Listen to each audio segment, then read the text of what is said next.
Hi, I am Skylines Timelines, and this is third episode of Norindus. As you may already know, mission in this series is to figure out, how many citizens does a city need to support a car factory? Last episode I reached the first phase, where production rate of the car factory was set to 50%, and industrial budget was also 50%. At the start of this episode I set them to 100% and see how much of a difference that makes. I later on realized one simple fact about it, that sort of made me change plans a little bit, but more on that later on. I already started to build low-density homes next to Cedar and Heather, for which I want better name suggestions from you, and I think that might look good as a time-lapse. So for now, I leave you watching that time-lapse, and a short cinematic camera clip after that.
So the odd fact that made me change plans, is that production rate or industrial budget doesn't change the amount of workplaces in a unique factory.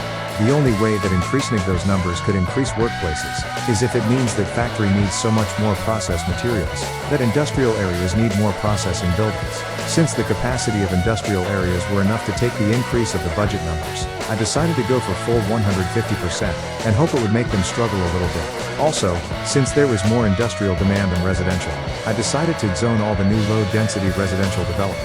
Right now, I will let you take a look at redesigning your industry area. My idea for this rebuild is that I will flatten the area for each building, and for the road alongside it. Adjusting to the mountain here will happen with the roads, during those parts that doesn't have any buildings attached to them. Not sure how realistic that is, but I think it makes this place look pretty cute. Although I had to change it after this rebuild, as I had to double the amount of processing buildings.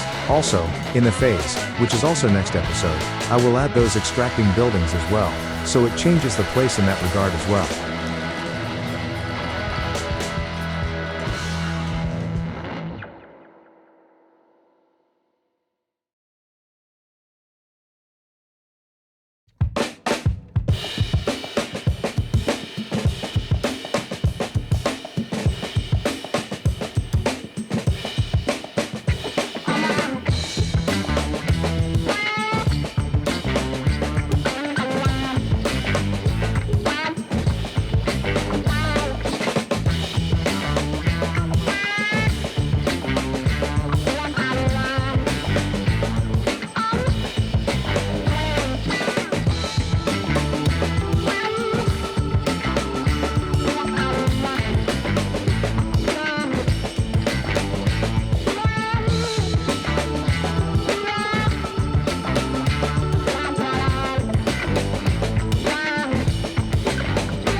We reached the end of this episode, and I thank you for watching. I'm still waiting for your suggestions for naming different districts and parks and stuff. Goodbye.